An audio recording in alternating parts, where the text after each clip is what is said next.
पंजाब पोलिसांनी महाराष्ट्र केसरी पैलवान सिकंदर शेख याला अवैध शस्त्र तस्करी प्रकरणात मोहाली येथे अटक केली आहे.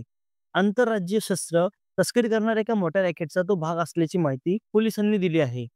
या कारवाईत सिकंदरसह काही आरोपींना ताब्यात घेऊन अवैध शस्त्रसाठा जप्त करण्यात आला आहे. हे रॅकेट पंजाब, हरियाणा, राजस्थान आणि महाराष्ट्र या राज्यांमध्ये कार्यरत होते. सर्व काही सविस्तर जाणून घेऊया आजच्या ह्या व्हिडिओमध्ये. नमस्कार, आपण पाहता सावली कट्टा. राष्ट्रीय कुस्तीपटू आणि महाराष्ट्र केसरी विजेता पैलवान सिकंदर शेख याला पंजाब पोलिसांनी अवैध शस्त्र तस्करी प्रकरणात अटक केली, ज्यामुळे महाराष्ट्रातील कुस्ती क्षेत्रात मोठी खळबळ उडाली आहे.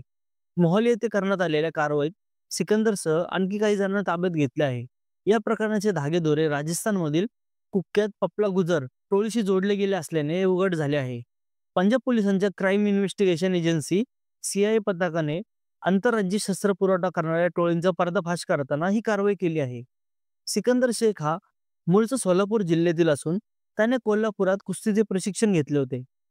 गरिबीवर मात करून कुस्ती क्षेत्रात मोठे नाव कमावलेल्या या पैलवानाचे नाव अशा गंभीर गुन्ह्यात समोर आल्याने सर्वांना धक्का बसला आहे.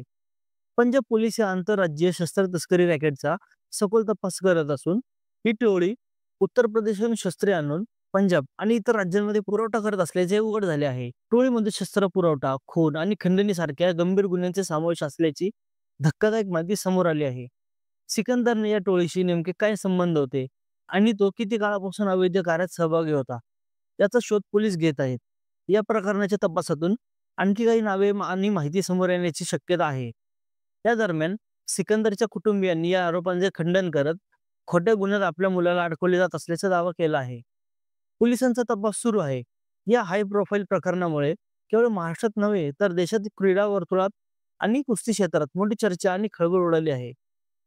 एका नामांकित कुस्तीपटूचा गुन्हेगारी टोळीशी संबंध समोर आल्याने अनेक प्रश्न उपस्थित झाले आहेत.